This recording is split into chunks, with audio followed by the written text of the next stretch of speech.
hope you're having a great day here listening to Revolution Radio. Everybody asked for this. Revolution Radio. Where the information never sleeps.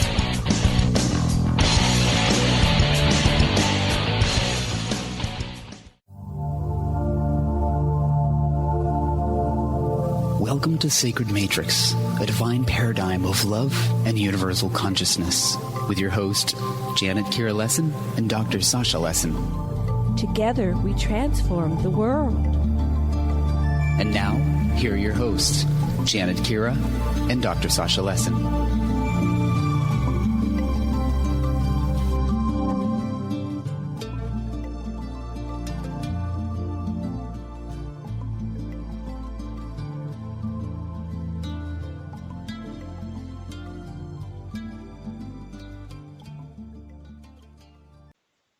You are live.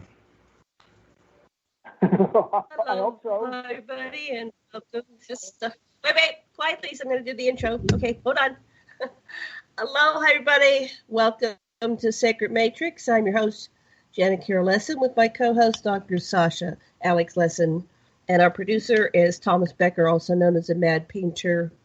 And you're listening to Revolution Radio Studio B. Today, our guest is Stefan J. Malecek, PhD. And hold on, I got to tell you a little bit about him. We had Stefan on about 2 months ago, I think it was, month and a half ago.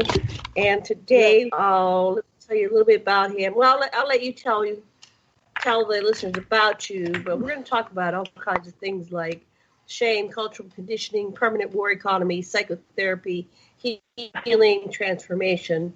And Stefan has a number of books like Crucible of Shame, Healing the Societal Roots of Addiction, Mental Illness, Crazy Tales of Combat Psychiatry, Spirals of Time, Unwitting Witnesses, Alchemy's Angel, Gilded Edges of Shadow. Before we bring on Stefan, Sasha, Dr. Lessin, hi. Do a sound check here. Okay. Eager to hear what you've got to offer. Welcome back to the show, Stefan. You want to tell our listeners, there might be new people listening, a little bit about yourself, who you are, and how you got to write all these books. Take it away. Well, sure. Let me see. Well, it goes back to I was born at a very early age, very close to my mother. No, sorry. Yeah, I that's an old shtick from vaudeville days. Anyway, so right. I've been living here on Maui for the last 6 years and writing full time, and so in that period of time, I have rewritten 2 of my books and written 5 new ones. I get to spend all my time doing this because I'm a retired psychotherapist and Vietnam vet, 100% disabled Vietnam vet, and so I'm gifted with the opportunity to spend my time as I want and live here in paradise. So I've been enjoying it. I still do occasional private practice consults and evals for mental health and or substance abuse, but I'm really not active in practice. I don't have a license anymore, and you need a license anymore even to teach online. You have to have a license in the state in which you reside. So, but I do a lot of pro bono work, and I work on I've just been elected the Hawaii State Elder for Mankind Project. So I'm the elder for the entire state now. I was for 4 years the Maui Elder Chair, and now I'm the Hawaii State Chair, which I'm really glad of. I really enjoy working with Mankind Project, and I like being an elder. Sometimes we all grow up about getting old. To be an elder. So what does that mean to be an elder? Okay. So in traditional communities, the elders are the ones who sort of guide the direction of the community. They having been around the longest and had the most experience, they are looked to have wisdom in terms of community, in terms of the direction that the tribe is going to take, in terms of major decisions, because they're looked upon for wisdom. In Mankind Project, the elders are you have to, well, in Hawaii, we say you have to be 55 or more years or older. In my native friends say that until you're 50, you're a child. Because when you turn 50, you become an adult and you have to start giving everything back. So, being an elder means that I'm involved in giveaway on a big level. I give energy away. I give food, money, whatever I can. I give mostly wisdom. I don't have a lot of food or money, so I give a lot of wisdom. And we have a council of elders that meets once a month, part of the stewardship council for the state of Hawaii.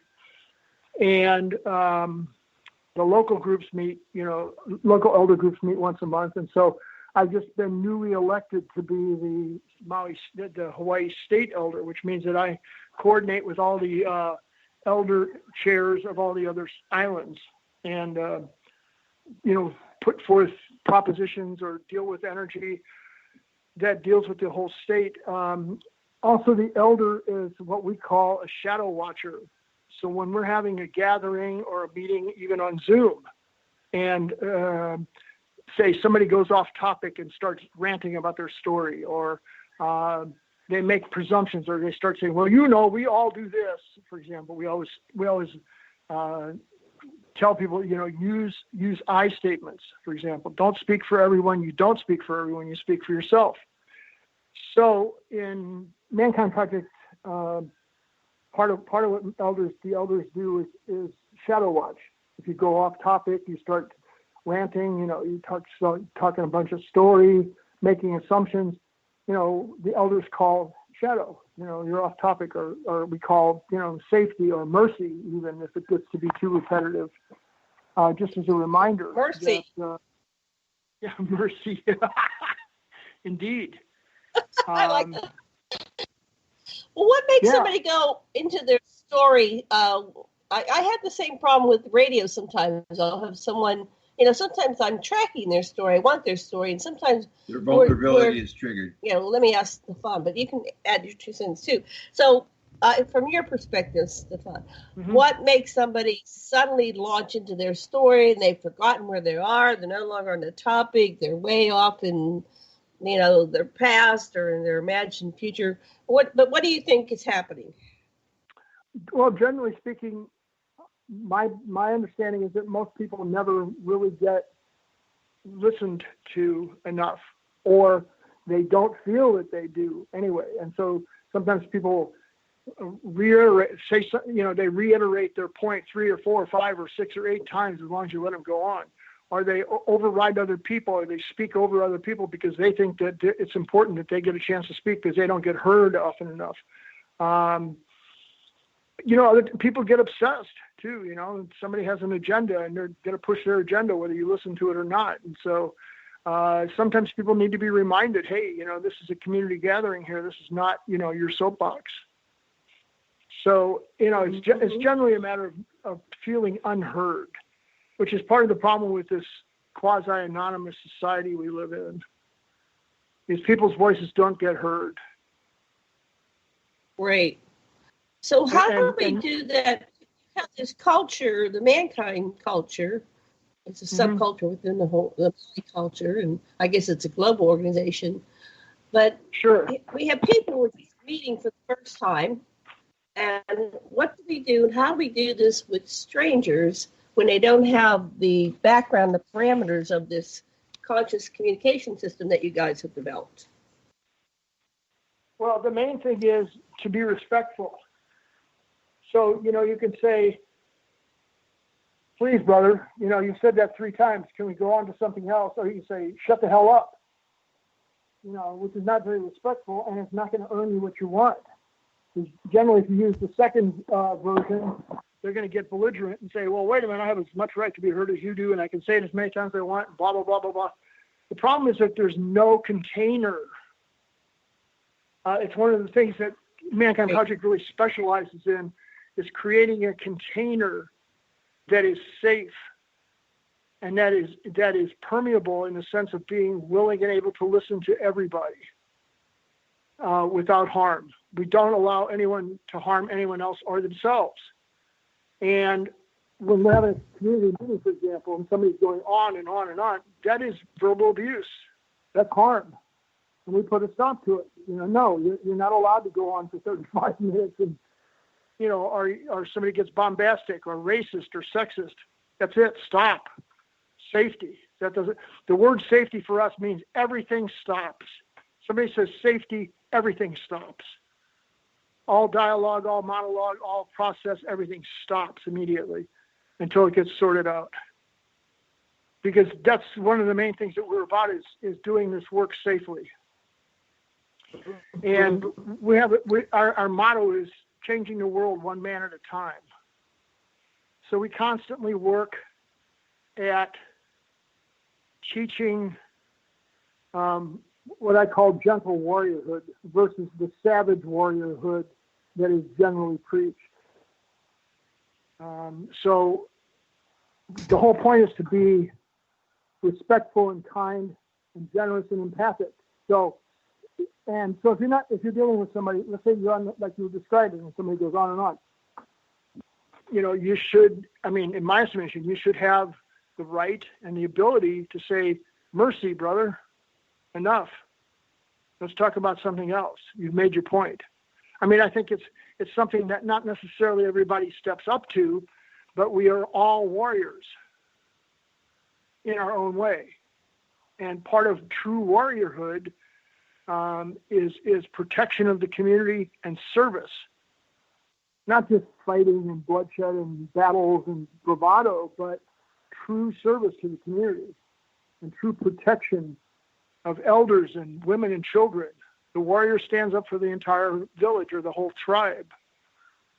And so in your position as the queen, you certainly have the right to say enough or stop or safety or mercy. And if they need an explanation, then you can give it. But see, it's all in how you apply that. If it's done out of empathy and grace and love and gentleness, then it comes across differently than if it's done out of anger and hatred. I find it sometimes useful to say, I'd like to know what motivates you to behave in this way and what you really need. I find that, people are touched off into defensive postures like that because their vulnerability has been threatened in some way that we can't necessarily see. But they know if you ask them to go within. Yes, precisely. Well, like I've said in my book, in Crucible particularly, we live in a traumatogenic and addictionogenic society.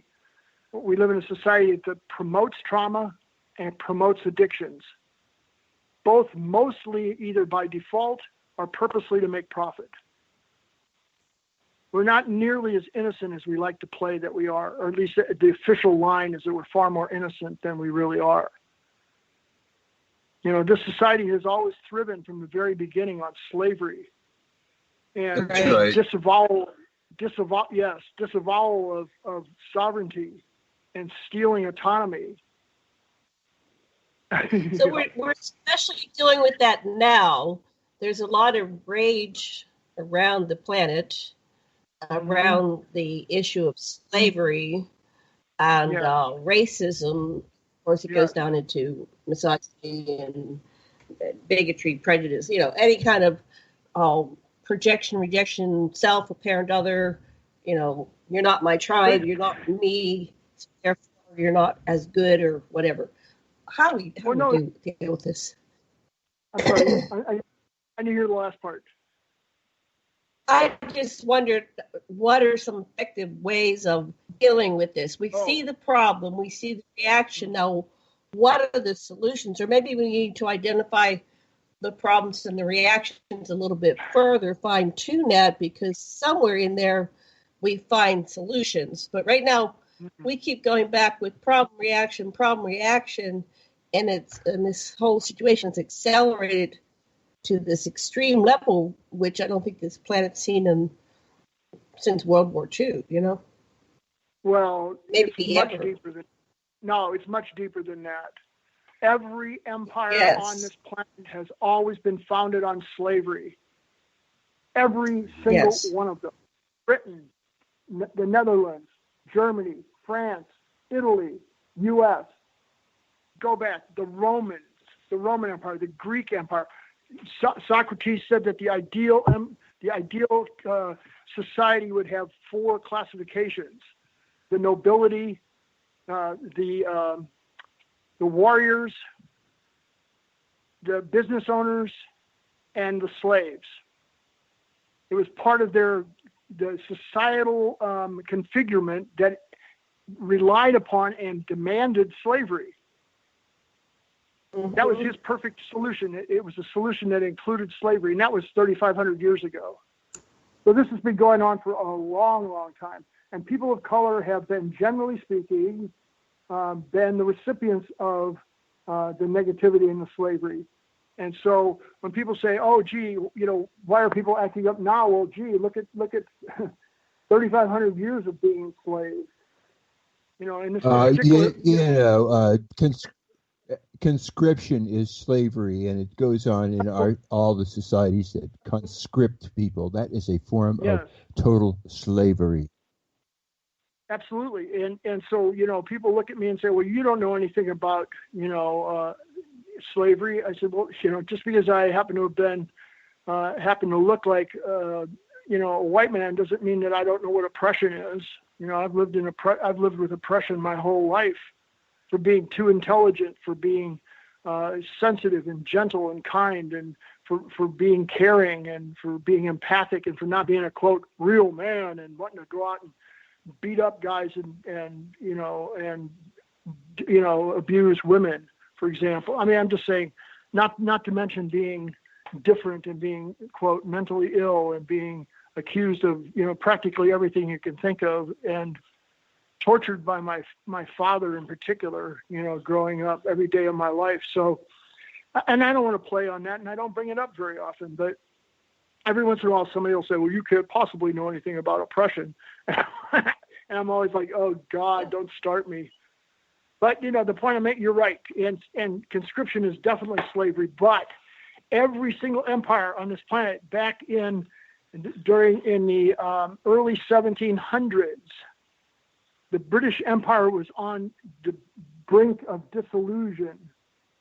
The British East India Corporation, the guy who ran the British East India Corporation, his name was, not Burdett, Clive. Clive, at that time, was the head of the British East India Corporation and the Governor General of India, which included Pakistan, Afghanistan. I can't remember all that was included. And he was richer and had more power than the king. And he had at his behest the entire British Army, the entire British Navy. He could call them out anytime he wanted to, just on his whim. And he was the person, and the Britain fought a series of wars with France, 1841, 1843, and 1853 to 56, called the Opium Wars. I'm not exactly sure on those dates, but around there, called the Opium Wars because they were fighting for control of the drug trade, which at that time was worth $5 billion a year, which is like $500 billion now. Right, yeah.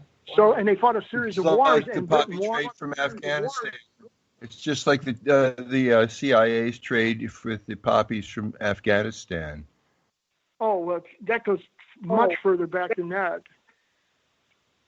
The reason we got involved in what's called the Vietnam War, which the Vietnamese call the American War, is that Ho Chi Minh made an arrangement with FDR, and FDR said, "If you help us defeat Japan in Burma and in East Asia, I will guarantee you that after the war, you will have complete independence, a united country under your presidency." And Ho Chi Minh signed on, and millions, well, I don't know about millions, but hundreds of thousands of Vietnamese died in Burma and in Pakistan and in Afghanistan, defeating the Japanese. And after the war, because FDR died, Truman reneged on the contract. Oh, no, France needs you as a colony because they need to rebuild after the war. Completely reneged. Totally violated the treaty. Wow. Which is not unusual. Yes, it's a true story. It's not unusual. The United States government signed 361 treaties with the Native Americans and kept none of them. Every single treaty signed with Native Americans is a lie. Complete 100% lie. My Native American friends call it toilet paper. That's what they think of the treaties because that's how they were used, as toilet paper. They were all lies. They were all full of promises that were never kept. I mean, currently, the Lakota, Dakota, Nakota people are owed something like $15 billion that's in trust to them because the government insists that they want to, quote, buy the Black Hills. And they say, no. This is our sacred ground. It has been for thousands of years, and we are not selling it. So the government said, oh, well, no, that's tough shit. We're not going to give it back to you. We'll put the money in trust for you, and it earns enormous, interest every year. And if you go to like Pine Ridge or any of the, the Lakota settlements, man, they're some of the poorest people on earth. But they will not sign the treaty because they cannot sign away their ancestors. Generations and generations of ancestors are buried in the Black Hills. They don't give a damn how much gold is there, how much oil is there. It doesn't matter. So, I mean, the United States government has a long history of reneging on treaties and contracts. So after it's even more than that. All governments do that. That's the nature of government, to steal from its people and to abrogate its treaties when it's to its advantage. That's what they all do, no matter what the common narrative, which makes them a good guy. The truth is they're stealing people's lives and property. Absolutely. I don't disagree. I'm just saying I happen to know a little bit more about the United States government's involvement and stuff like that than I do, say, France or the Netherlands. But when Clive was in charge of the British East India Corporation, one of the things he did, because he was taking the tea from India, and he wanted to take the tea from India and trade it for the opium coming out of Southeast Asia, and then take the opium and sell it to the Chinese. Prior to Clive's ascendancy to the head of the British East India Corporation, there was no addiction in China. Zero. And so what did Clive do? He drove the British Navy up the Yangtze River, and he plundered and bombarded every single village and city along the way. And finally, the Chinese emperor said, yes, it's a true story. I mean, look it up. I'm not making any of this up. So finally, the Chinese emperor said, wait a minute, what do you want? And he said, we want to make a deal with you. We want you to import our opium. And in 10 years, 20 million people were addicted in China within the next 10 years. And that was the mid-1700s. So it's always been, and so the United States got involved because in Vietnam, primarily because of the drug trade. Now this goes back even further, though. If you go back to when Lucky Luciano was running the mafia from prison at beginning of World War II, and the U.S. sent in I don't remember how many anymore, number of teams of Italian-speaking American servicemen to try to build not vigilante, what's the other word I'm looking for? Anyway, to build, teams of, to fight against the Germans in Italy. And every time they sent a team in, they just disappeared. Never heard from them again. I think it happened 5 or 6 times, 10 times maybe, I don't know. So they finally they sent a delegation to Lucky Luciano, who at this time had like a 5-cell suite. He had his own cook and baker and had his fingernails. He had a manicurist and he had a barber and he had 5 telephones in his cell, and he ran the mafia from his cell. This is all true. This is all documented. And so he came. The government sent a delegation to him, and he said, "Welcome, gentlemen. Please have a seat. Would you like some French brandy? How about a Cuban cigar?" And they all kissed his ring. "Thank you, Godfather." Blah blah blah. And he said, "What can I do for you, gentlemen?" He was proud of being an American citizen. And he said, "What can I do for you, gentlemen?" They said, "Well, Godfather, every time we send a team in, they just disappear. We never hear from them again." He says, "Oh, gentlemen, I understand. I know exactly what's wrong." He goes over to his armoire and he pulls out a drawer and pulls out a linen handkerchief with a capital L, not engraved, but embroidered in the corner, a big, large capital L embroidered in the corner in cursive.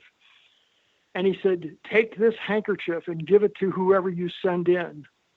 And anything, guns, weapons, a place to hide, anything they need will be provided." And they did. And that's how we managed to invade Naples, was with the help of Lucky Luciano. Wow. Yeah, it's a true story. See, this is the history that's never taught. And so he said, they said, "Well, gee, Godfather, what can we do in return?"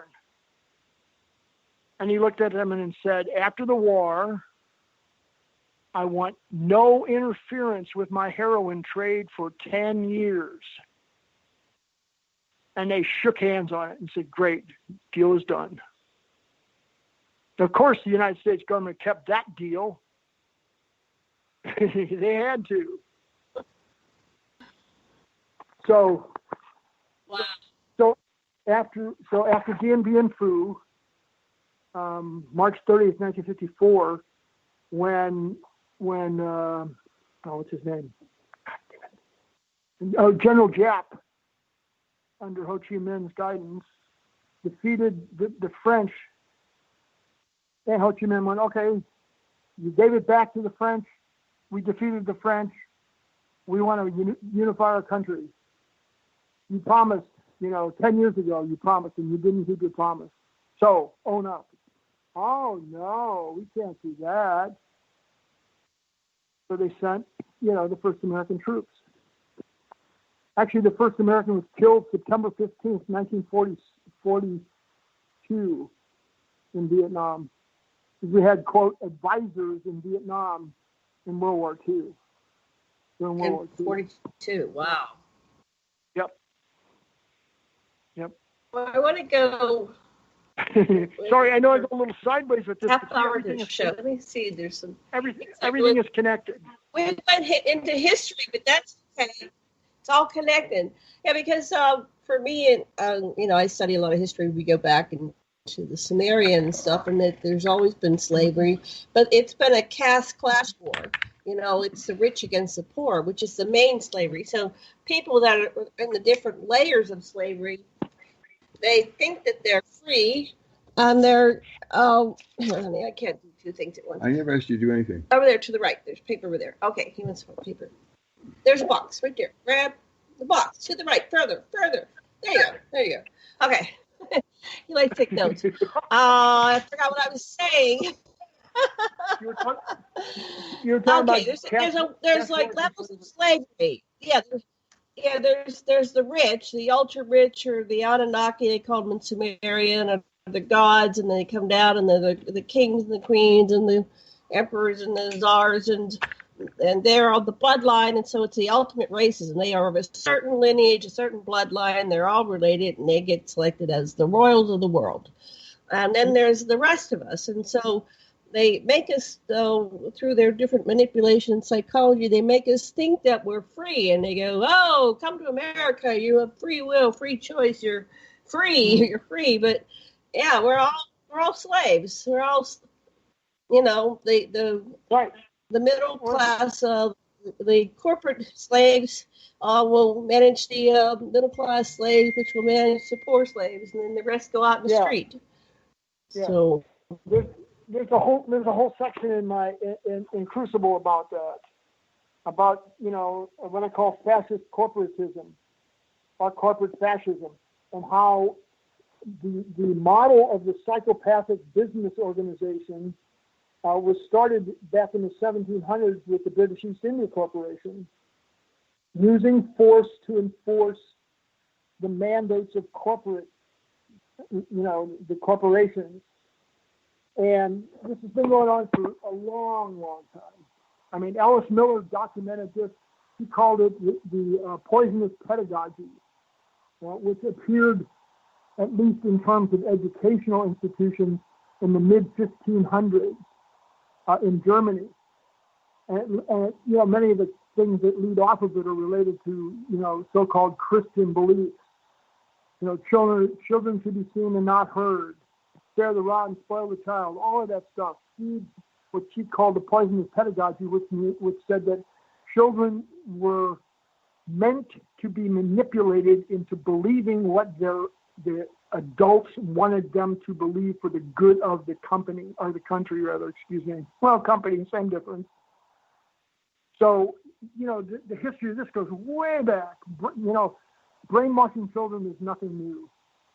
It's just that we're more modern about it now, and it's more open, but it's been going on for hundreds, if not thousands of years. And so what we have, think about it. I mean, I've known so many people who said, oh, my wife is pregnant, and Dad goes, yeah, Johnny's going to be a football player. And the wife goes, no, little Julie's going to be a ballerina. I mean, the child doesn't even have a sex yet, and they're already planning life roles for them. Because it's the parents' needs projected on the children, the parents' unmet needs. The parents didn't get treated well as children, so they're going to. John Bradshaw once said, most people have children to get revenge for their own childhoods. And I really tend to. So they're putting their unmet needs on the children. I know Sasha's dad wanted him to be a lawyer so that he could go be a judge. So is it worse to have those things? My parents didn't think I was going to be anything. They had no aspirations for me to become or do anything. I was all my own.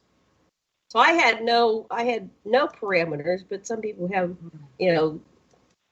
oversized parameters or expectations. What do you find? I'm sorry, what was that last point? I couldn't hear you. Couldn't hear the last point. I said, what do you think is better or worse if you have too much control or not enough? As a child growing up, we look, I guess we need some kind of guidance because we're there, helpless. We don't even know how to feed ourselves for many years. And it's different for different people when they mature enough that they could survive on their own.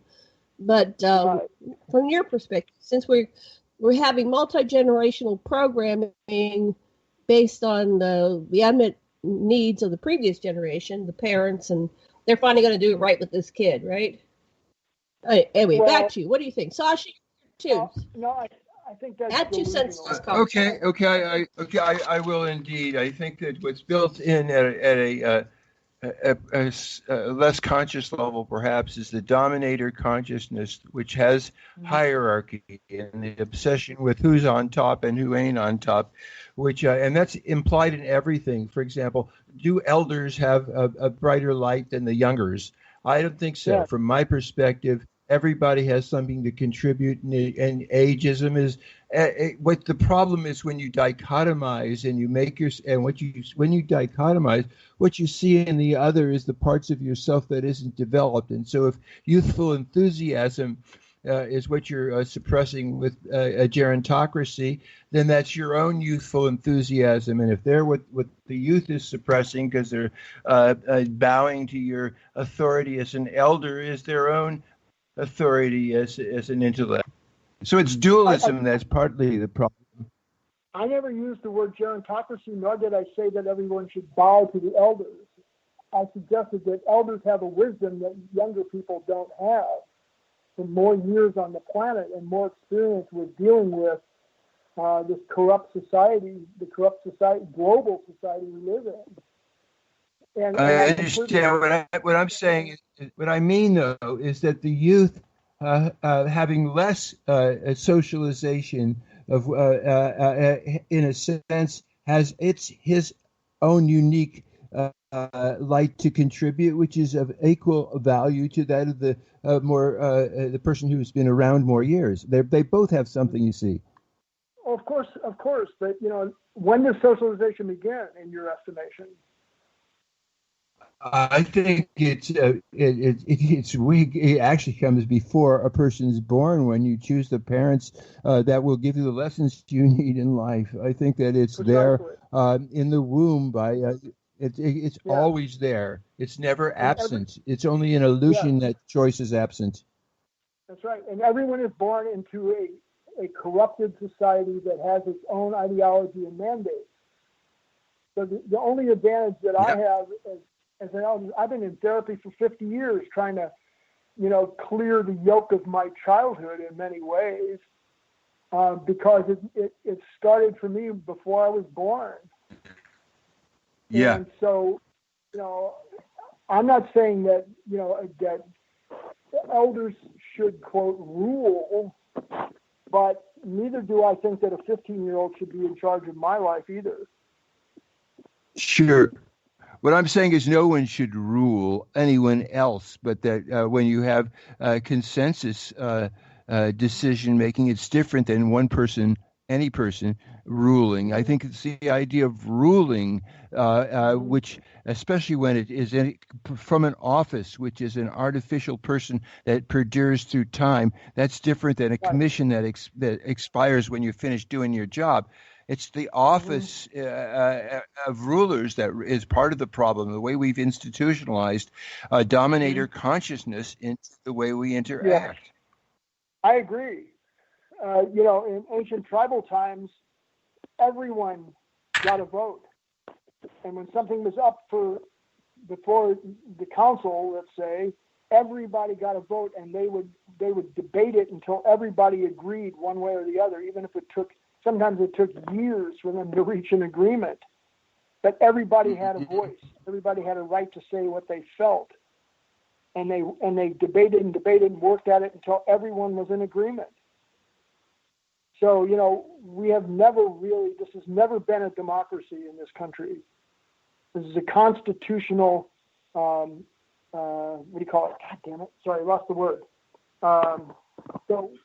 But we've been driven. A caste system that said that the black people are three-fourths of a human being. A caste system was built right into the Constitution.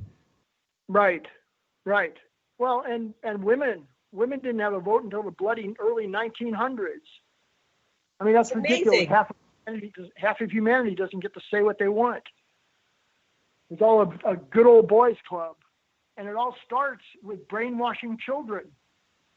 It relates to what Socrates called the noble lie. Dulce et decorum est in proprio mori. Dulce et decorum est in proprio mori. It is a good and beautiful thing to die for your country. Socrates called it the noble lie, as it got perpetrated on young people to go out and get themselves killed to build empire for the rich. And so he called it the noble lie, and it's been around for at least 3,000 years. We've been promoting, it's a wonderful thing to die for your country. I mean, sometimes I'm really conflicted when people say to me, thank you for your service, because I'm like, I feel conflicted around that, because what did my service do? Ultimately, in many ways, it didn't do anything but promote the drug trade and protect the opium poppy trade out of Southeast Asia, because the U.S. took over after the defeat of France.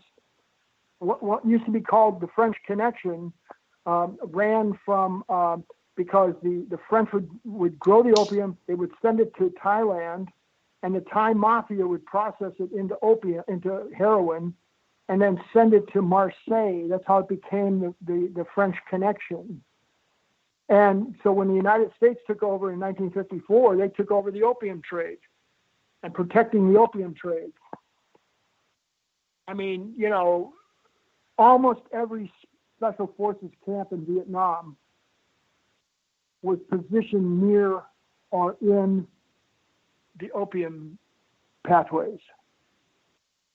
And they were there to protect the opium trade, ultimately. And so the United States took over the opium trade from France in 1954. And that's why, and there's a whole story, of course, behind, I mean, I don't know, stop me, you know, so J. Edgar Hoover, let's go back to Hoover for a minute here. In 1921, Hoover graduated from George Washington School of Law, and he went to New Orleans to celebrate in a gay brothel. And the Santos Traficante, the head of the mafia in New Orleans, they owned the brothel, and they had booking sheets and photographs, everything. And so in 1924, when he took over the FBI, Traficante called him in and said, well, Mr. Hoover, we need to have a talk. And he showed him what they had. They had the booking sheets. They owned the police department. They had the booking sheets. They had all the photos, everything. And Hoover said, oh, my God, what do you want? And he said, every year, when you testify before Congress, you will say there is no organized crime in America. We have to fight the communists. And that's what he did from 1924 until 1957, when the gathering of the Dons was busted in upstate New York. And there was indisputable evidence that he'd been lying for 33 years. But he had so much blackmail material on everyone, nobody could touch him. And he used to call himself, his office, the seat of government.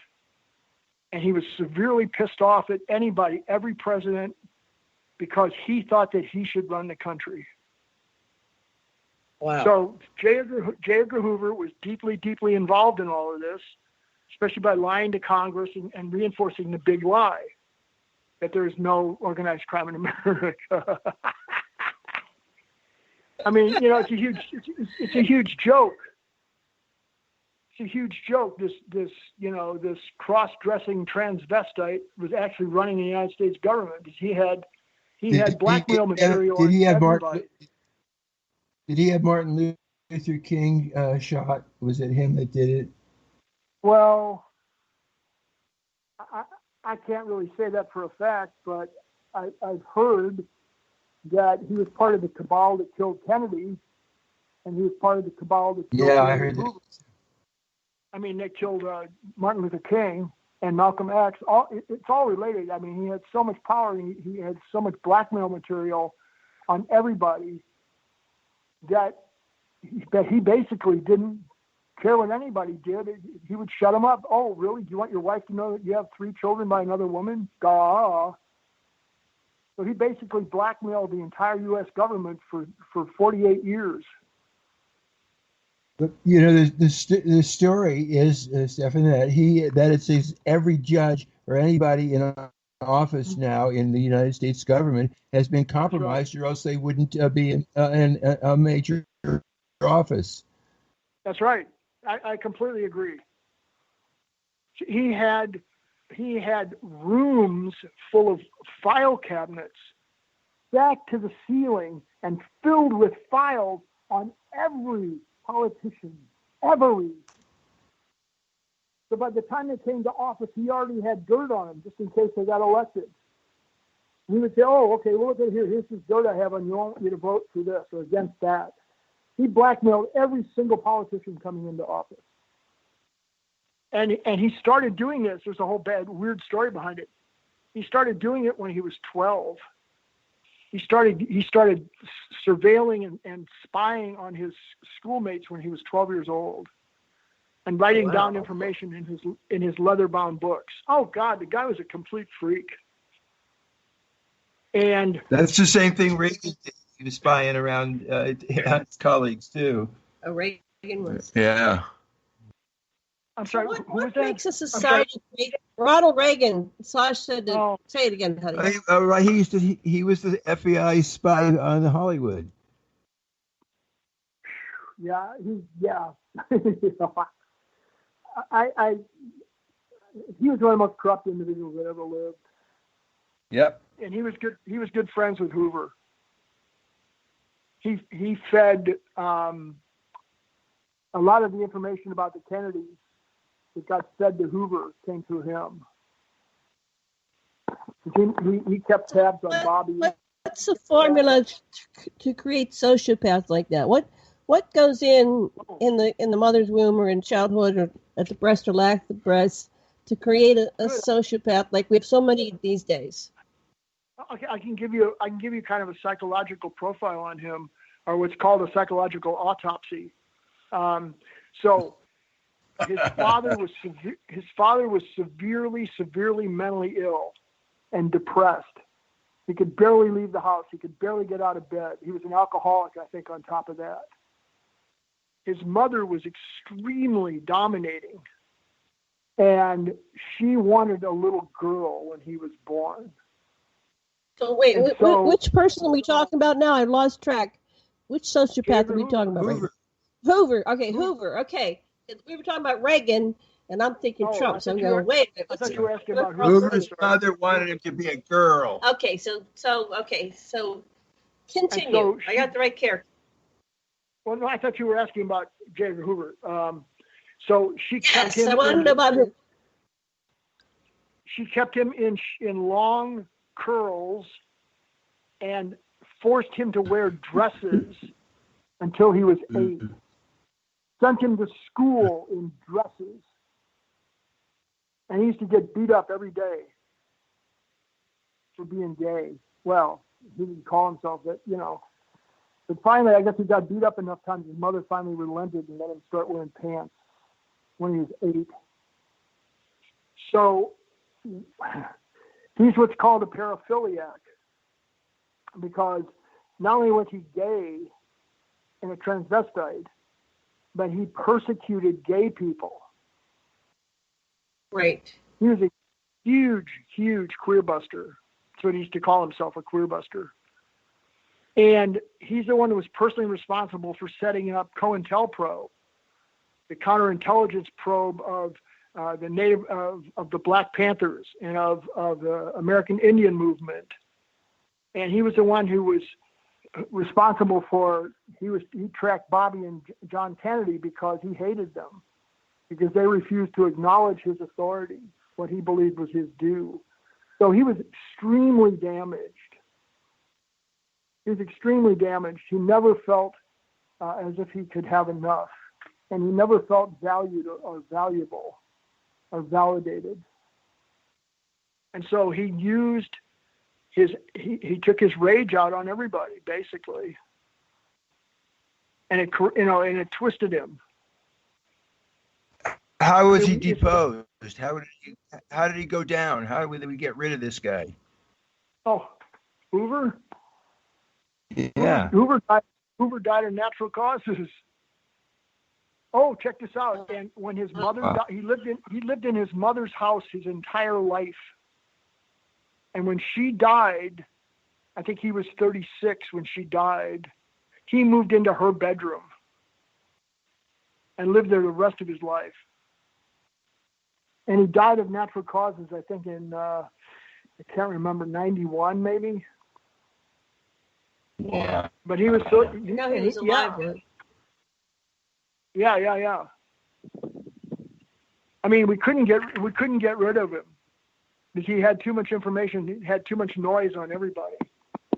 Anytime anybody threatened him, he would threaten to blow up their life with his information. So his conditioning, his programming. Do you have a question? No, Comey did the same thing to Hillary. What's that? He used information that he had as a result of being a FBI guy in order to interfere with the political process. Right. So we have these characters that are always doing this, and so our society, the way it's structured, is creating these all the time. I just wonder if we could look at this one level more, like how we stop doing this. And it's not just the American society, but the American society seems to be doing it more and more. We get these characters that come into power positions, and they're a bunch of megalomaniacs. So how do we stop producing these what happened? I grew up in the 60s, like you did. And at the end of the Vietnam War, it seemed like people hated war. We were never going to have a war again. And then the government was going, they even stopped the draft. And the government was going, well, how are we going to get people back to being patriotic and wanting to go off and die for their country? So somehow we went from we ain't going to do war no more to thank you for your service. And I'm going, what? When did that happen? Somehow it's like everybody's so thankful that you went off and you sacrificed your life for some crazy war that had nothing to do really about protecting American shores. And the false flag of the Twin Towers was used as an opportunity to suspend what civil liberties we had left and kill Arabs, and the troops were ready to roll back into Afghanistan. Yeah, I'm understanding. It was all set up, Janet. But somehow, not just an episode which launched the fact of war, but there was some kind of psychological manipulation and change in our world, which made that acceptable instead of an atrocity. Well, anyway, you know what happened? For career military and government officials, they spit on Vietnam vets because we didn't, quote, win the war. But there was never, ever, ever any strategy to, quote, win the war. It was always a holding pattern. There's a book called The Day After Roswell by Philip Koso. Very, very, very illuminating. But he talks about, it was a strategy decision that was actually agreed upon by the U.S. and the USSR to have a stalemate war in Southeast Asia. It was never meant to be won. There was never a winning strategy created. It was always meant to be a stalemate war. Well, it's just somebody was getting rich at the top. You follow the money, and that's why they never cured COVID, because right now they have a strategy of keep doing, and there's people getting, we're going to have some trillionaires now because of COVID, because there's somebody at the top that's always reaping the rewards. I'm sorry, we've had trillionaires for at least 10 years now. But we're going to have a lot more because of this COVID. The billionaires are getting richer and richer and richer. Of course. I mean, this is all a setup, Janet, on some levels. I mean, I get accused of being a conspiracy theorist all the time, but I have the facts about all this. I've done deep, deep amounts of research in all these things, and I stand by my conclusions. This is all set up. This is all running perfectly according to those who own the reins of power. If you think back to, it was something that, not Balzac. No, I think was it Balzac? I can't remember. Who said, behind every great fortune, there is a great crime. Wow. It might have been Machiavelli. I think it was Machiavelli, actually. It wasn't Balzac. It was Machiavelli. Behind every great fortune, there is a great crime. Wow. So just kind of, I'd say behind the head of any government is a lot of dead people.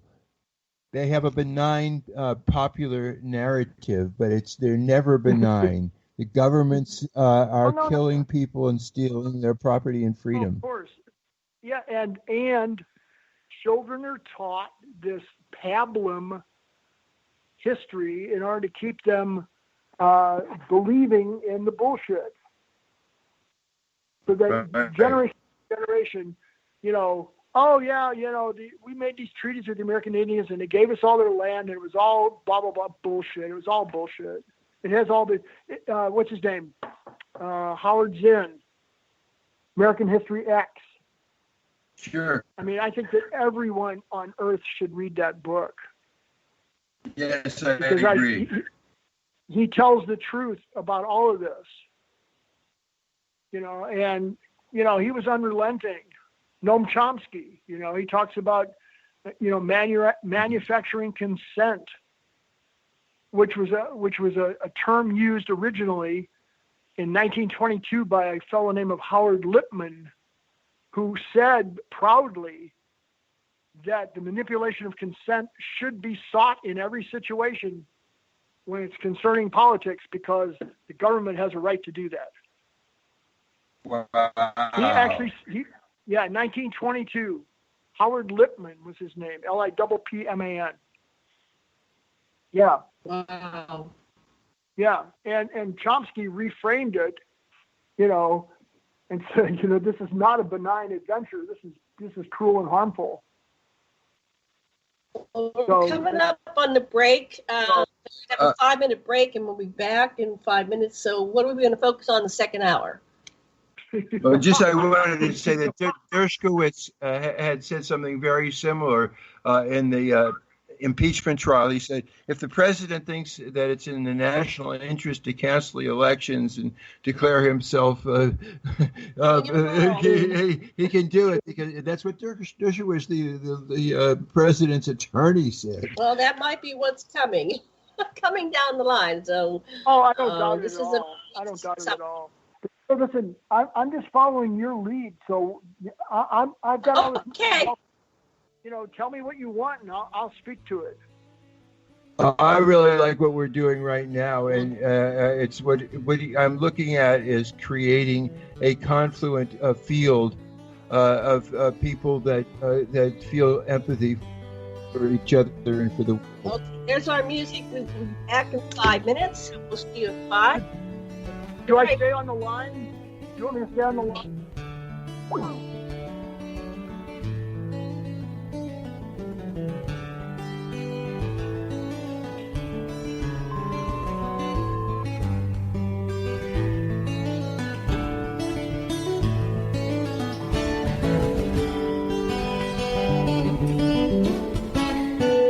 Listen to Revolution Radio at freedomslips.com, and we'll be right back after this message.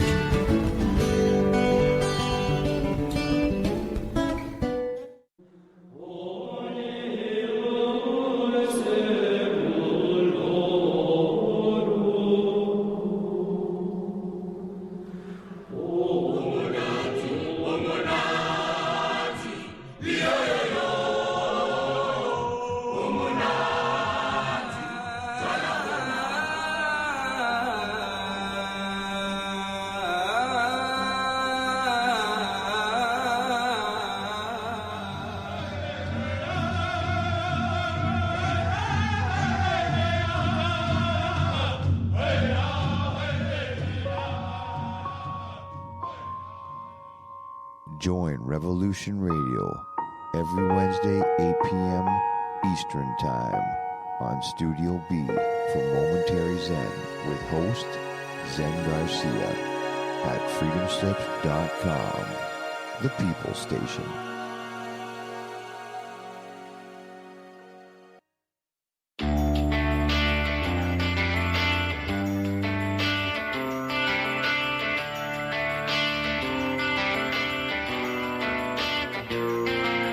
This is Thomas, a.k.a. a Mad Painter. I'd like you to join me Monday nights, 10 p.m. Eastern Standard Time for Open Canvas. Don't forget to bring an open mind. Yes, folks, that's right. Bring an open mind to an open canvas. Again, that is Monday nights, 10 p.m. Eastern. UFOs to government corruption. This is Revolution Radio, freedomslips.com. You don't need to expect us. We're already here. This is the people's war. It is our war. We are the fighters. Fight it then. Fight it with all that is in us. And may God defend the right. Warning! Warning! We gotta stop them! They're gonna kill us all! See how the trouble you've started? Be they the government, be they industry, be they organized labor, be they anyone, or human beings. Time when the operation of the machine becomes so odious, makes you so sick at heart that you can't take part. You can't even passively take part. And you've got to put your bodies upon the gears and upon the wheels, upon the levers, upon all the apparatus, and you've got to make it stop. And you've got to indicate to the people who run it, to the people who own it, that unless you're free, the machine will be prevented from working at all. Revolution Radio at freedomslips.com, the #1 listener-supported talk radio station, throwing ourselves upon the gears of the machine. Revolution Radio, where information never sleeps. You called down the thunder, well now you got it. Right, you tell them I'm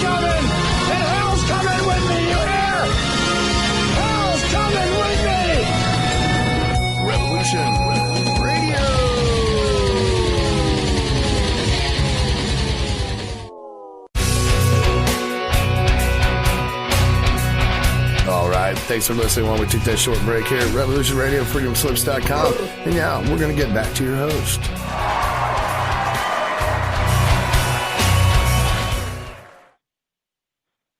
Hello, everybody, and welcome back to the Sacred Matrix. And I'm your host, Janet Carol Lessin, with my co-host, Dr. Sasha Alex Lessin. Our producer is Thomas Becker, also known as the Mad Painter.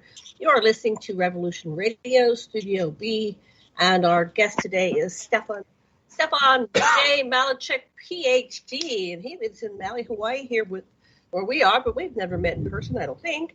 And we are having a very interesting discussion. But before we get back, I'd like to remind you, please go over to the donation button on revolution.radio and go up to the top link on the left at the top and make your one-time donation, or go to the Patreon donation button and make a recurring donation. We do thank you very much for your contribution to our station, because it keeps us on the air.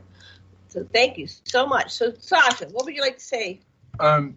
Just we have been examining some of the consequences of having a society that's ruled by domination consciousness instead of heartfelt sharing and empathy, and that's really what it comes down to. And we're busting the benign popular narrative that governments are good. And are helping the people that are ruled by them. And this is where we've gotten in our discussion. And we're talking about the alternatives, which is a coherence of our heart chakras so we can feel one another. And when we look in another person's eyes and we see deep within them the consciousness that is also ours, we know that harming them would be harming ourselves. They are us and we are them.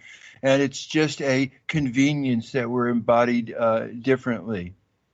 So I'd like to go into this permanent war economy, but I just wanted to discuss, when I was a child in the 60s, we were taught that by the time we reached, I think it was 5th or 6th grade, the required book we would read that year, part of that year, would be George Orwell's 1984.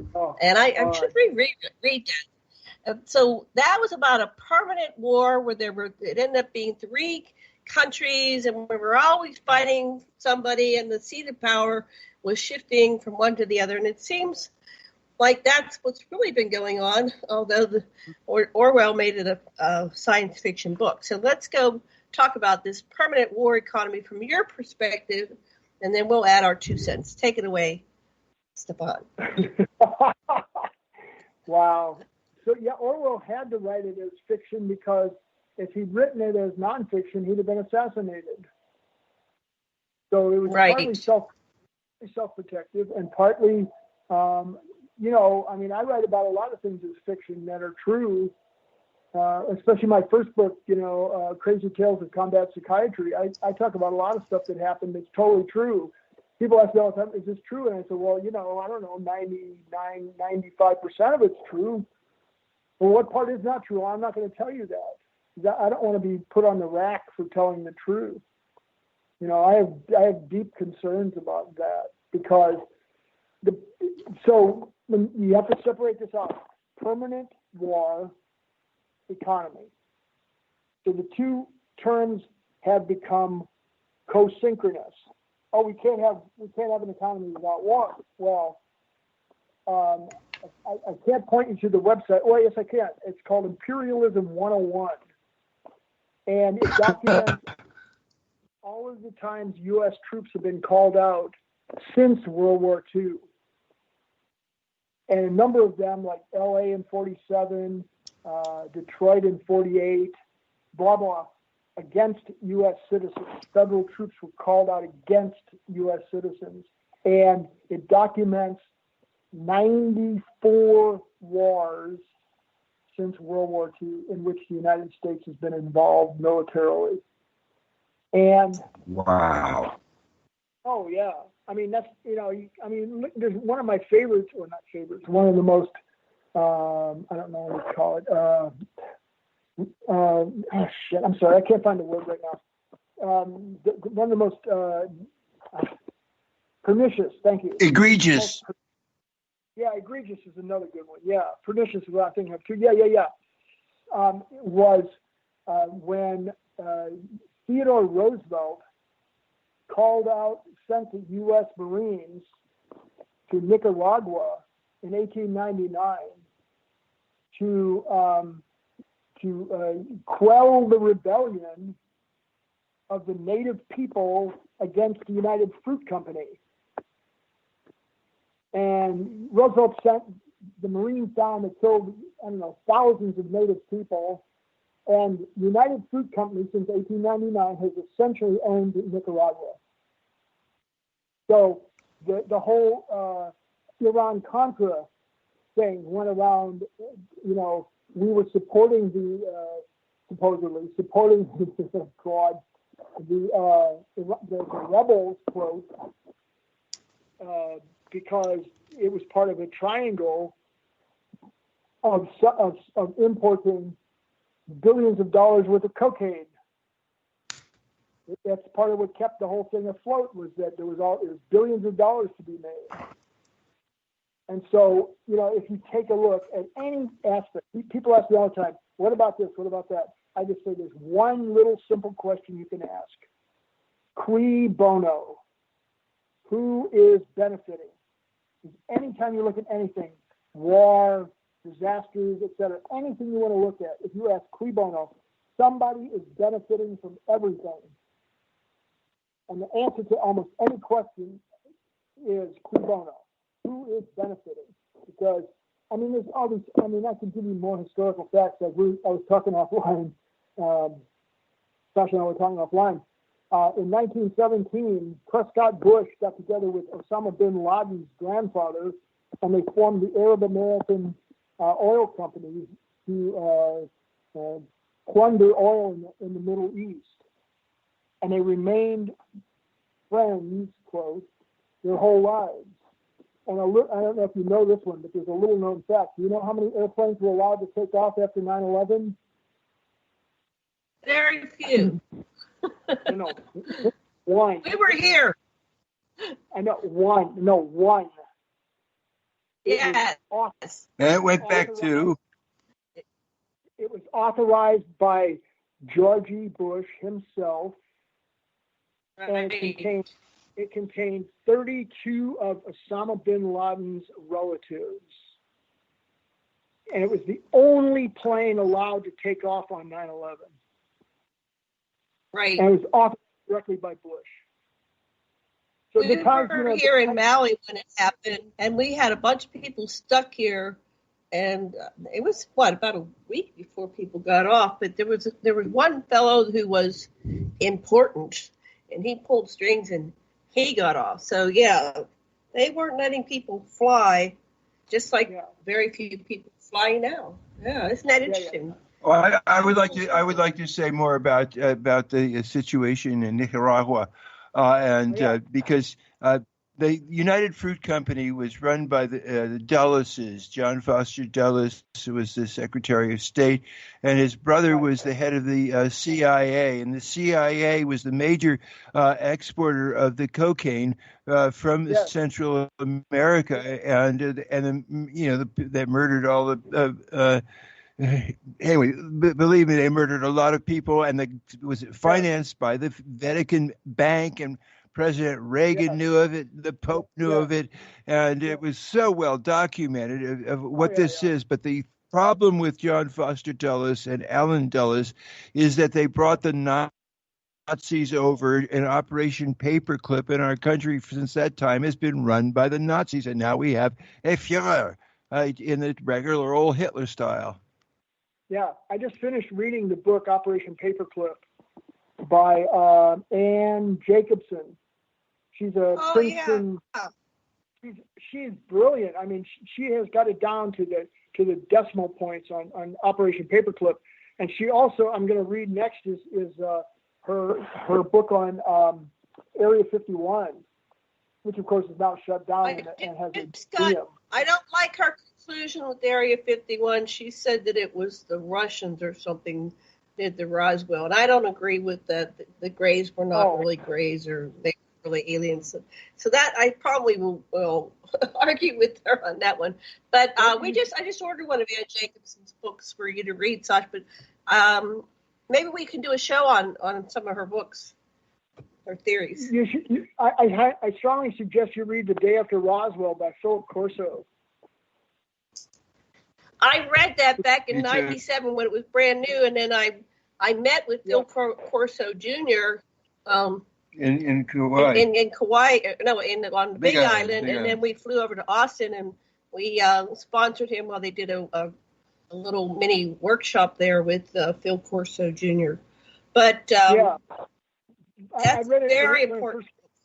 I read it when it first came out, and I just reread it because I'm working on a new novel that involves Truman, Eisenhower, Kennedy, and J. Edgar Hoover. And much of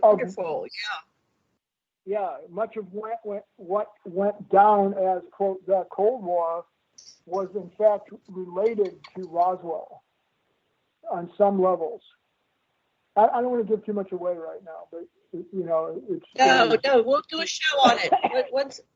We should probably do shows like once every 4 to 6 weeks on a different, maybe a book we can study or some videos, YouTubes or something, because I think it's important that we create awareness. Go ahead, Sash. Okay, I want to come back to what I was saying. Here's my take. My guess is that the kind of communities that the Mankind Project creates are these consensus communities. They show people what they can do if they make a coherent field of their consciousness by sharing at a deep level. And so it's more like, it's not just a therapy thing for you guys, but it's a model kind of a thing. That's what I was thinking. Yeah.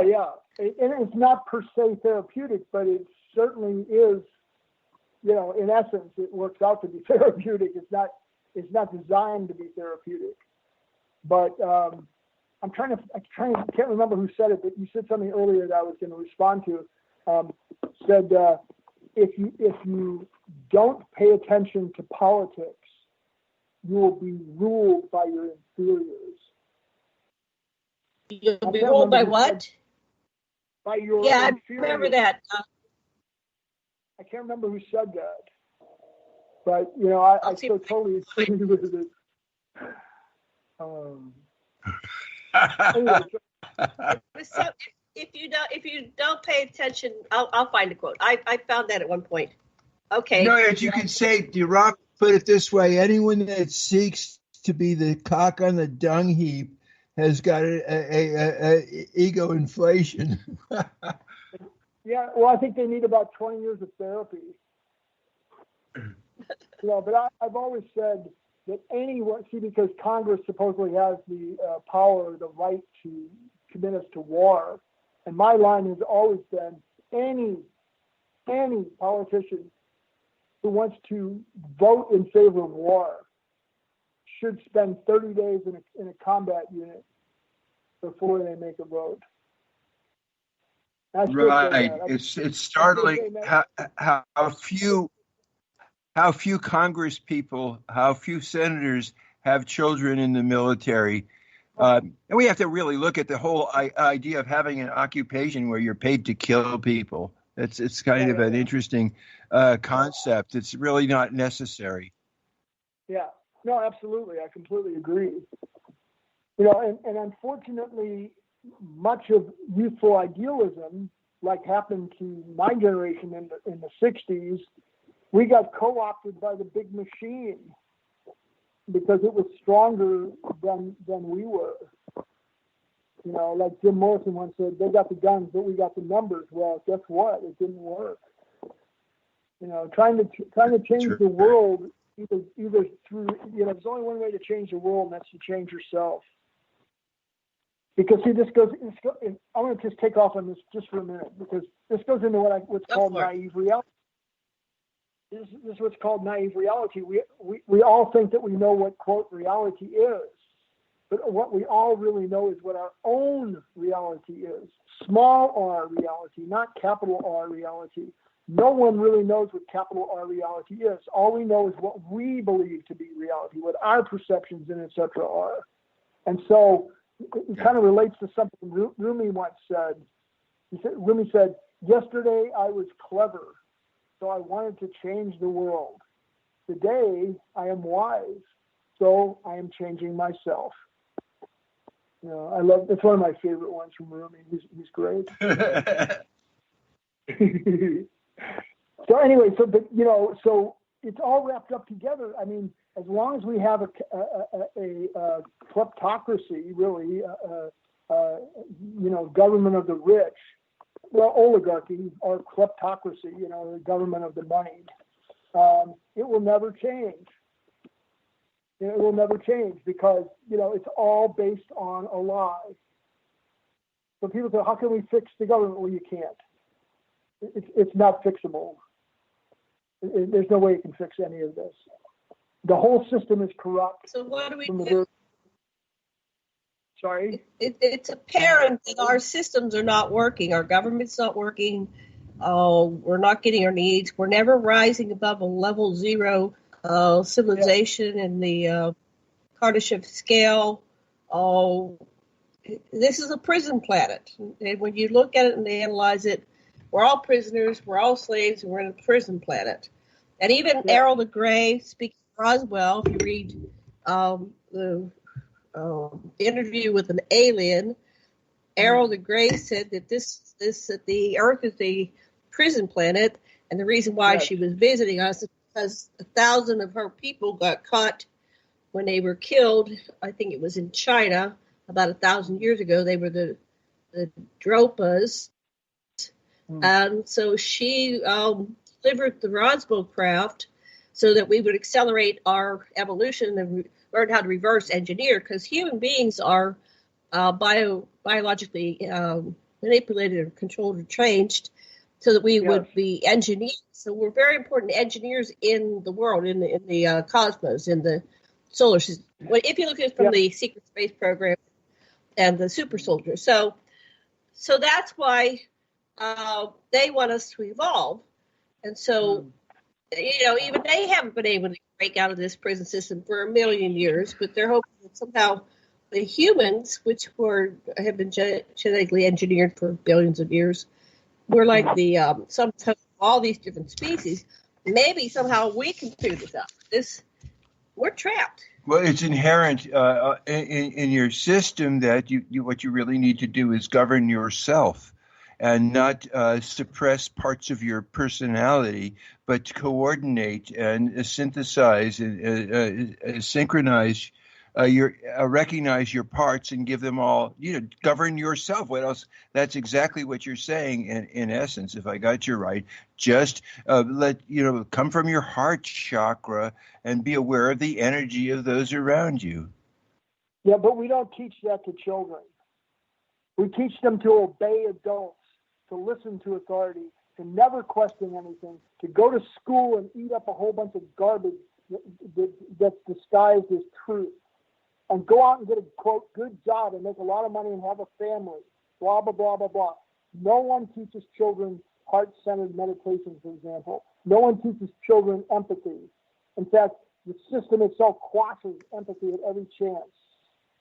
You call a sensitive young man a pussy, and you make him feel like there's something wrong with him, or that he might be gay, or that he's unworthy of validation. He's not going to have time to listen to his heart. All he's trying to do is fend off the bullies and try to beat him up all the time. Yeah. And I want to. It was awful. You're talking about you were physically abused by your father. Is that what you were saying? He hit you. Well, and emotionally. There's a constant barrage of torment and torture and Gestapo. I used to call him the Gestapo, because that's how he treated me, like I was an enemy. But there was a dynamic to that. He hated me because he hated my relationship with my mother.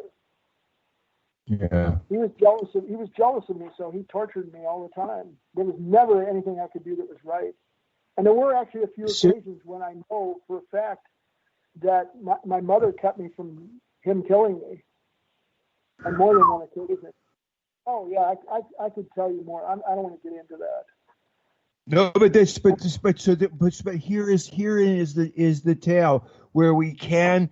It's not just the crap we learn in school, but who we are modeling on. My sister and I wanted to do whatever my father asked us to do because we loved him and we were so happy to do something he asked us to do. It's because it was from love. We could feel it. Yeah, but you rebelled against your mother because you didn't think she liked you. But I'm saying that the parents are there as a. It's not just how you govern yourself, but if you're in charge of little people, you can be a model for them. If you've done your own work first, you can't teach what you don't know. Sasha, you can't teach what you don't know. And most people who quote care for children are full of crap. They're angry. They're underpaid. They're some of them are victims of domestic violence or rape, etc. They're the lowest paid people in society. That's how little we really give a shit about children.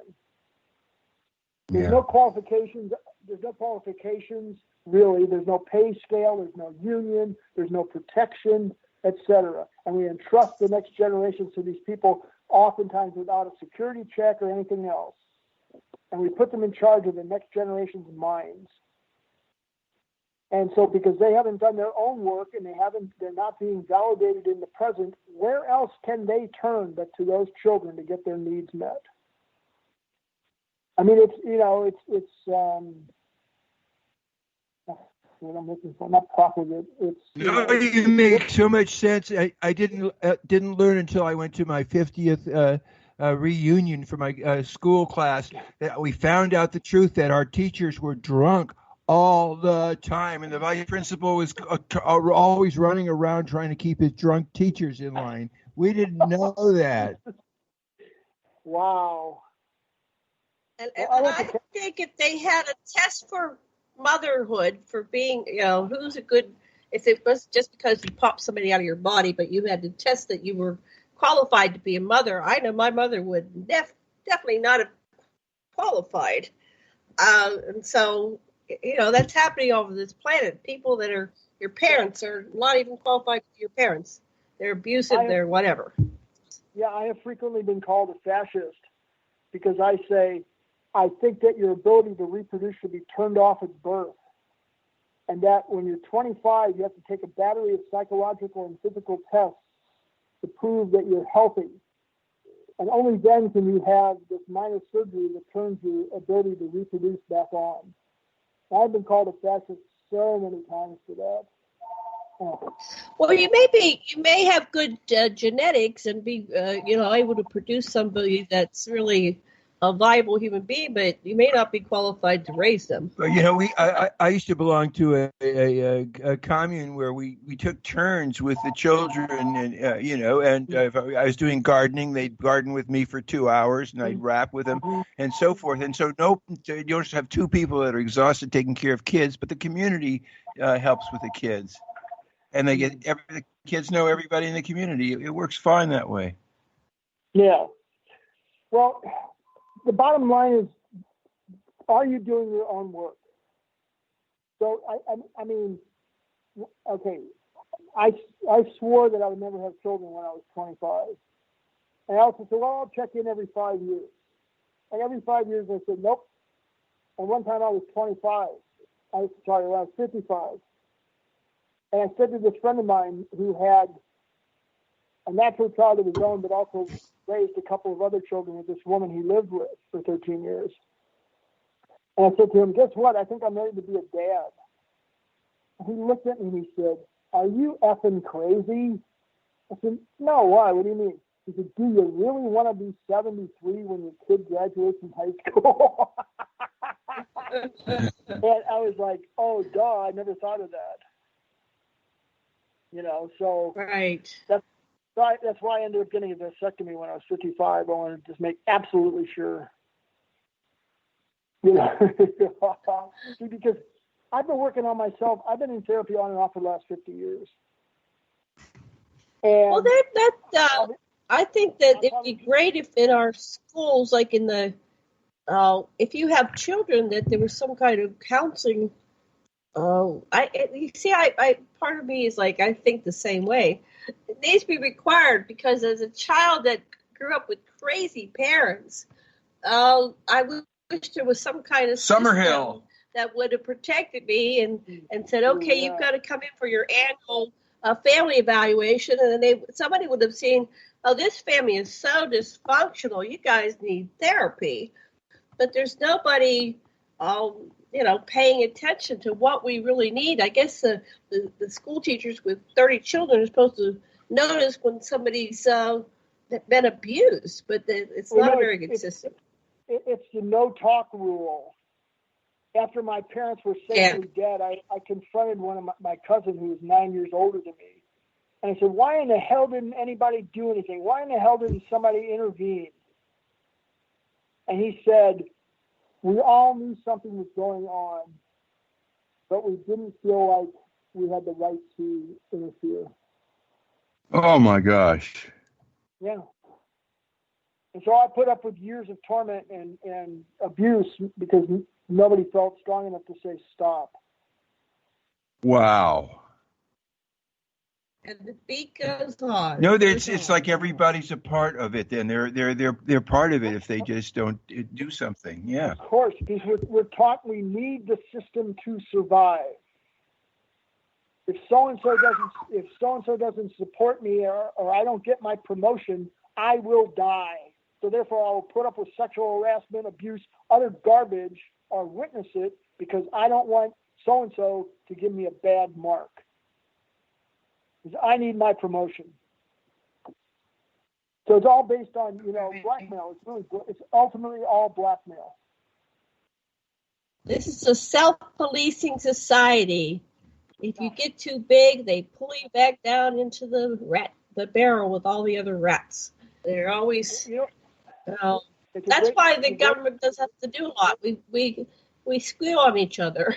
We keep each other. They foster that. That's part of the way government functions, to pit the groups against each other so they don't get rid of the guys on top.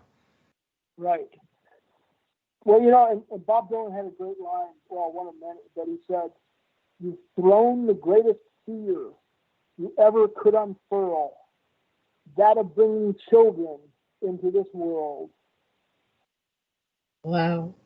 You're a little bit low. Maybe you could speak into your phone a little bit more directly. I'm right above it. I don't know what else. I won't put it to my ears. There. I don't like having things. Well, that's better. That's better. Okay, I'm sorry. So I can't put it to my ears. That's perfect now. Good. It's absolutely perfect. You just a little bit like you were fading away. It's great. Okay. Now, one of the things that you mentioned as a topic for discussion was you had shame, cultural conditioning, permanent war economy, psychotherapy, healing, and transformation. And then he wrote a book, The Crucible of Shame, Healing the Societal Roots of Addiction. Anyway, we have like a half an hour left, less than a half hour. I want to focus on what you think is the most important topic that we need to flesh out here in this last part of the show. Well, societal shame is it's endemic. It's the root of everything. Part of why I wrote the book was I kept seeing every time I turned around, shame was driving behavior. Shame was driving government. Shame was driving prison. Shame drives everything, basically, and it's unexpurgated. If you haven't worked on your shame, you're bound to recreate it. It's really pretty simple, and it drives everything. That's why the societal roots of all addiction, the societal roots of all, quote, mental illness is shame. I've done years of research on this. Mental illness is shame. Tell me a little bit more about that. I'm sorry, say it again. You said the societal root of all mental illness is shame. Yeah. Could you tell us a little bit more about that so we understand that better? Okay. Well, first of all, I agree with Thomas Zaz that there is no such thing as mental illness. So, and I break all this out in the book, but essentially it's this. Most people don't understand how we came up with this concept of, quote, mental illness. So in 1952, 1952, I believe it was. 1952 was when Thorazine became the first psych drug that was allowed to be used as a psych drug. And it was invented in 1947. It was always used as an adjunct. Chlorpromazine was used as an adjunct in surgery because it kept people quiet. It kept them from being agitated. It cut off the connection to the prefrontal cortex during surgery, so people wouldn't thrash around. So in 1952, somebody said, "Hey, that's a good idea. That acts like a straitjacket. Let's try it on psych patients." And that was Menninger and a whole bunch of other people. That was 52. So by 62, with the quote rise of mental illness, Menninger and a whole bunch of other white doctors got together and sat down. They created a DSM-1. And what was the root of how they judged mental illness? Anything that we are not is mentally ill.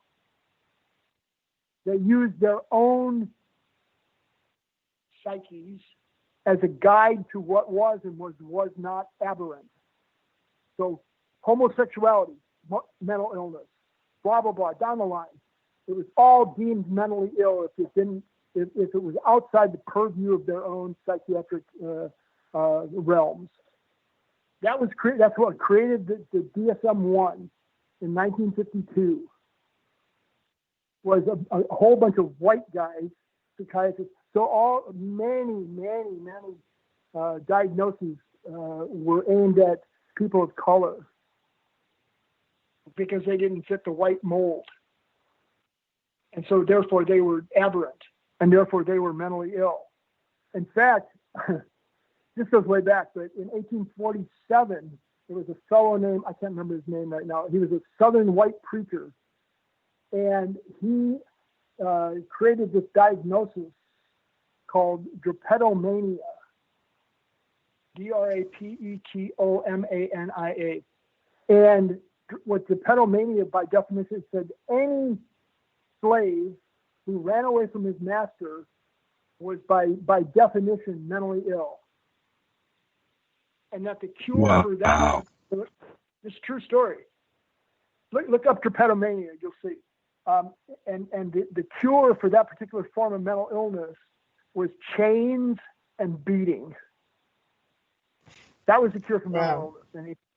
Yeah. Anyway, so they sat down and they said, okay, we're sane. We know that we are, quote, sane. We know that we are, quote, mentally healthy.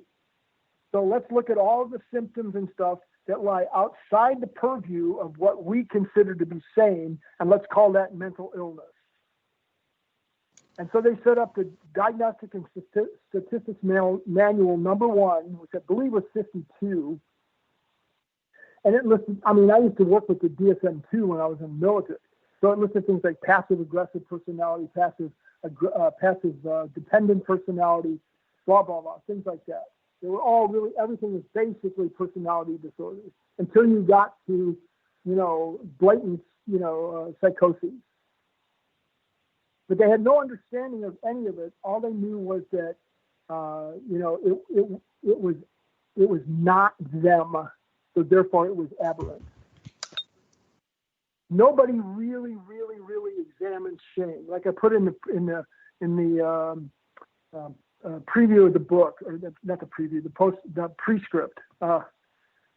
Anyway, shame is one of the most virulent and misunderstood emotion, and it is the least studied by anyone, especially in psychology and psychiatry.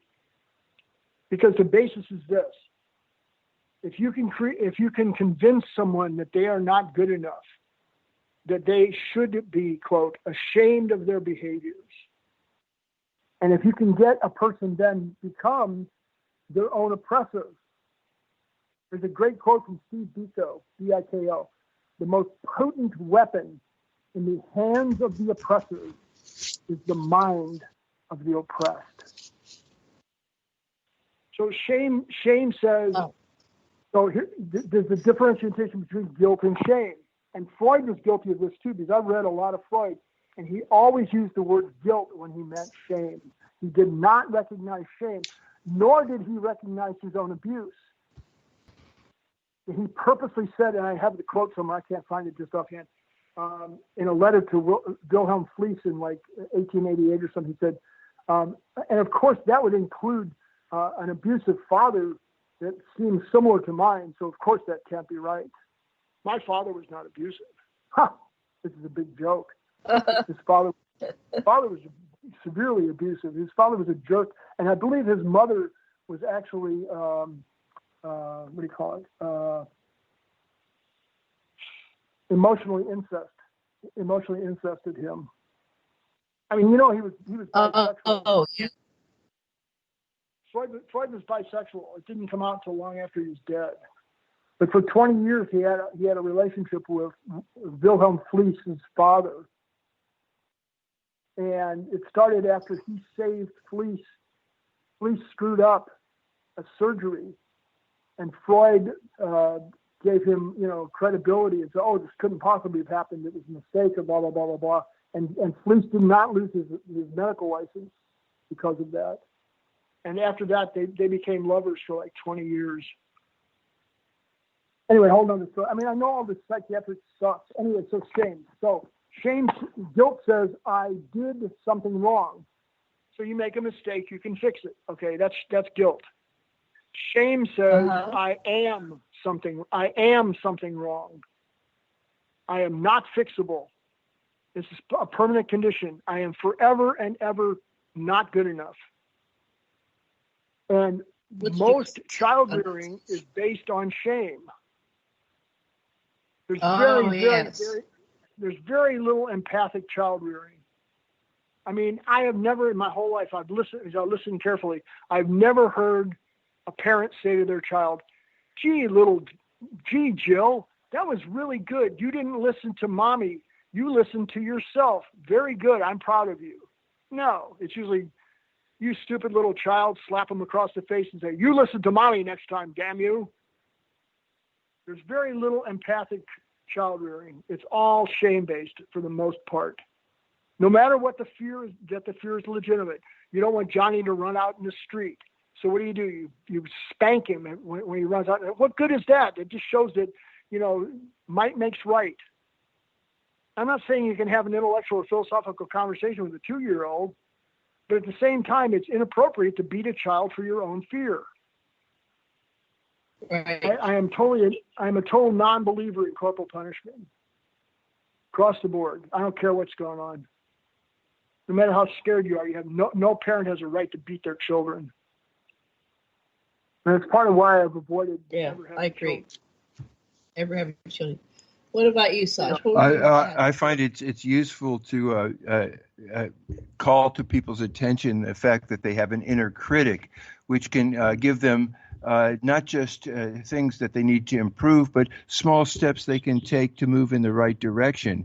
And so it's a matter in my therapy, which is centering, to be able to appreciate your inner critic. Neurotic guilt, following Freud, is guilt that you make yourself miserable with. But existential guilt is merely the observation that you could improve your behavior, and you can take concrete, specific steps. And so I find that the critic is great. How do you criticize yourself? How do you judge others? That's the same thing, which is there's parts of you that you need to see what they need. So in your mind, what's the difference between guilt and shame? I think that the guilt is what you need to really address, because it points to behavior that you can modify. That's not just things that you can beat. And I do understand shame is when you've identified yourself with that one pole of being wrong, when all that wrong really needs to do is to point out how you can improve. Well, see, I partially agree with you, because I don't think it's the behaviors that need to be corrected. I think it's the roots that underlie the aberrant behavior that need to be dealt with. I mean, I've spent more or less spent the last 50 years of my life in therapy, undoing the damage from my childhood and from Vietnam. It started with Vietnam, and then Vietnam took me back to my childhood over and over. Every time I'd come up with some kind of PTSD symptom from Vietnam, it always took me back deeper into my childhood. And so I've had to deal with all of the shaming incidents and all the shaming philosophies and behaviors of my parents. I mean, you know. That's right. Yeah, I know what you mean. Yeah. That's right. That was an example of shame. How did your parents shame you? What was it? How did you feel guilty and you felt ashamed? How were they shaming you? Well, let me give you a relatively benign example. Yes. I came home from school. I was in 5th grade maybe, and I had a report card, and I had 5 A's and a B+.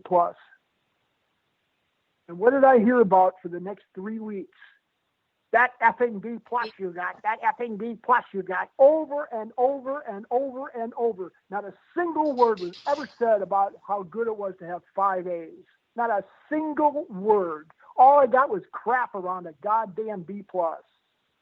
I mean, every single day, every single night for the next 3 weeks. Oh, you got to put more time in on your homework. None of these B+ anymore. You hear me? You know, I mean, that's a very mild example. And I'm telling you, that's a mild example. Right. I'm trying to pick something that won't make me cry. So they're showing they're hostile toward you. Gosh, you didn't do what like your parents are hostile toward you.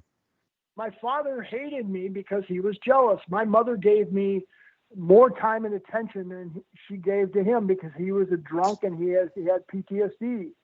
And he would go crazy almost every single night. He would start drinking, and he would drink until he got sodden. Then he'd start yelling and screaming and talk about how effed up everything was and how his whole life has been ruined and he shouldn't have gone into service. And that damn blah blah guy, who's now his supervisor, got hired 5 years after him, and because he was in the service, he got promoted over him, and that's not right, and I should be making more money, and blah blah blah blah blah blah blah blah for hours every single night of my life. Hours and hours and hours. Did he die every from? single night. Pardon me? Did he die from cancer? What happened? How did he pass from this earth? No, he had. So this is kind of weird. He had a stroke when he was 41. Oh, yeah, that makes sense. Well, no, and he went back to He went back to work. He worked 38 years for Dun & Bradstreet, and he had 6 months off, and he went back to work. And he worked 38 years for Dun & Bradstreet. He died. He had a second stroke. How old was he? I don't know, somewhere around 72 or 71 or 72. Had another stroke. So yeah, he died of, well, actually he was diabetic and blah blah, but he died of complications from a stroke. Did you wish him dead? Oh, for many years, but I mean, over got time. him. No, I mean I've been I worked on this for a lot of years, a lot of years in therapy, and I did primal therapy back in 72, so. And again, cool. Art. I did primal therapy in 72, and then again in where was I working? Okay, and then again in 88 and 89. I used to drive from San Francisco over to San Rafael every Thursday for an hour and a half and beat the shit out of a waterbed with a baseball bat. Mm-hmm. And I'd pin pictures of my father to the sheet, and I'd smack him in the face with a baseball bat over and over and over, screaming at the top of my lungs. Took me a long time to make peace with him. But I had a chance to do that before he died. Wow. It was the first and only time in my whole life when he said, "I'm proud of you." Oh, yeah. I was 41. Wow. I was 41 years old. He finally did that. Yeah. It took a lot of work.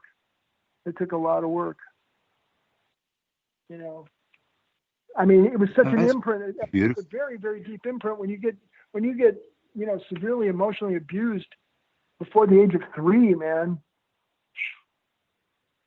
it takes a lot of work to undo that. It takes a lot of work to undo that. So anyway, so for me, and everywhere I look, I see shamed systems in government, in the economy, in the military, etc. I mean, it's all around us, and there are shame systems upon which governance, economy, etc. They're all built on shame. They're all built on hierarchy. They're all built on keeping somebody down. You certainly don't want the guy who's sweeping your warehouse to take over your company. So you make sure you keep him down. You keep his wages low. You stay on his back constantly so he doesn't ever get a sense of feeling good, etc. Oh, here's that quote I was looking for. One of the penalties for